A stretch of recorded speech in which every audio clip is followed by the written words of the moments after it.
नमस्कार दोस्तों, मैं सतीश चौहान हर रोज़ की तरह आज भी आपके लिए एक मज़ेदार कहानी लेकर उपस्थित हूँ, जिसका नाम है जिम्मेदार पंखा।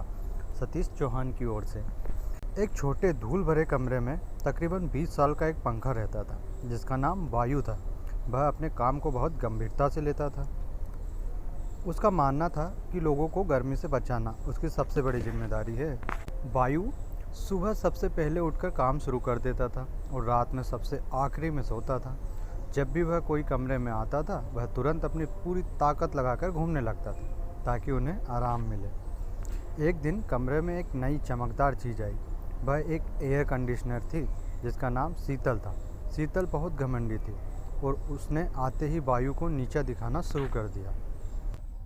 तुम सिर्फ हवा घुमाते हो, शीतल ने ठंडी आवाज़ में कहा। मैं तो पूरी हवा को ठंडा कर देती हूँ। अब तुम्हारी ज़रूरत नहीं। वायु का दिल टूट गया। परिवार ने शीतल का इस्तेमाल ज़्यादा करना शुरू कर दिया। कमरे में हमेशा ठंडक रहती थी। वायु कोने में चुपचाप लटका रहता। उसे लगता कि उसकी जिम्मेदारी अब खत्म हो गई है। एक दिन दोपहर अचानक बिजली चली गई। शीतल तुरंत बंद हो गई। कमरा फिर से गर्म होने लगा। परिवार के लोग बहुत बेचैन हो गए। लेकिन वायु को याद आया कि उसके पास एक छोटी बैटरी का सहारा है। उसने धीरे से घूमना शुरू करा, पहले धीमी फिर थोड़ी तेज। वाह, पंखा चल रहा है, परिवार के एक सदस्य ने खुशी से कहा। वायु ने अपनी पूरी ताकत से घूमना शुरू कर दिया और कमरे में फिर से हल्की हल्की हवा बहने लगी। शीतल ने यह सब देखा। उसने अपनी गलती का एहसास हुआ।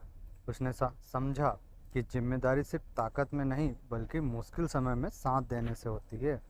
उस दिन के बाद वायु और शीतल दोनों मिलकर काम करते थे। शीतल गर्मी को कम करती थी और वायु हमेशा ज़रूरत पड़ने पर तैयार रहता था। दोनों ने मिलकर कमरे को हमेशा आरामदायक बनाए रखा।